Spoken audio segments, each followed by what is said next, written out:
When you think about focus, what do you see as some of the key components for strengthening focus?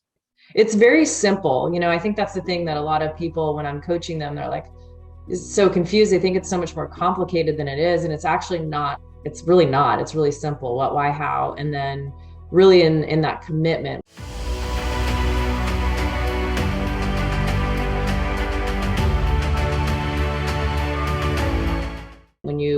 When you find yourself not following through, when you get sort of off balance or off focus, it really does always go back to the why. I start with the why.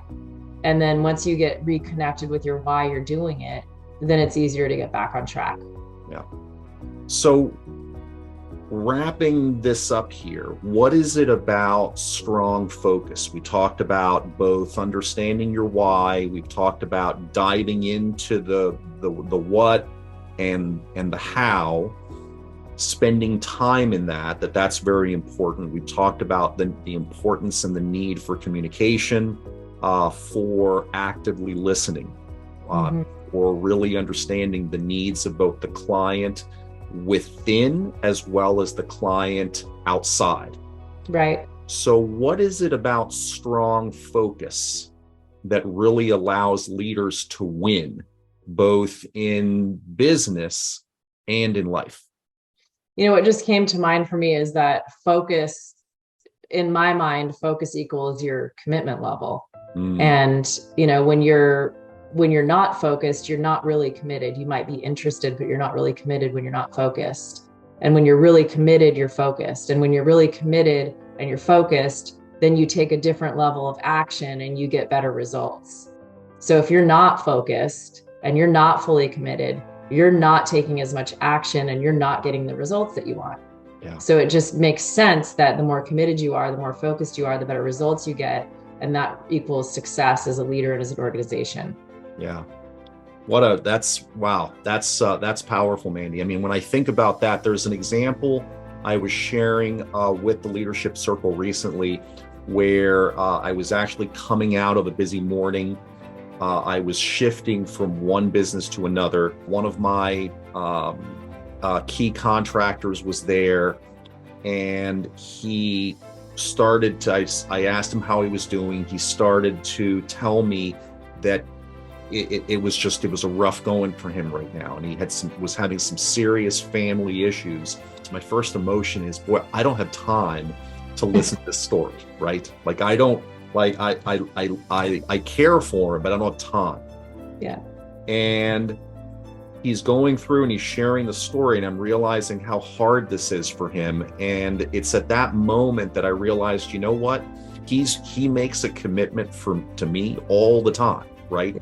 To use this to bring it back to focus. He makes a commitment to me. He showed up on time. He's focused on helping me.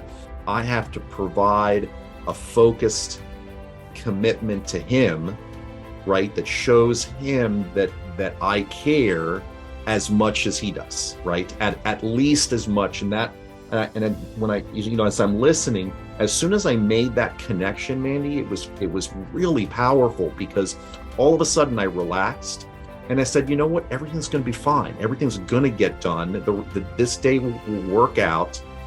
And then I was 100% focused on being there for him.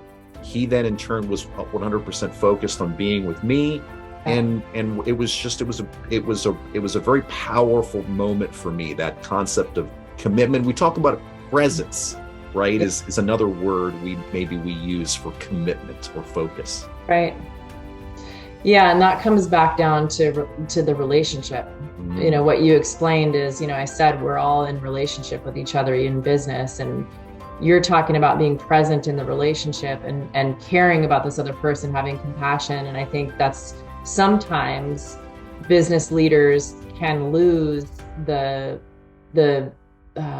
human, right? They forget that there's actually a human behind the person that they need to do the thing. So that moment that you slowed down, what you did for him was you gave him the gift of being seen, heard, and understood. And then he felt you relieve some tension, because I think that's what happens for people, is it relieves tension when they have that something going on and they feel like they matter. And then he was able to then get back to what needed to be done. Yeah. We go from, we're so outcome focused, right? That sometimes that we lose sight that the outcome isn't just the thing, right? The thing. The outcome is to be in biz, to lead a business that's worth leading. Right.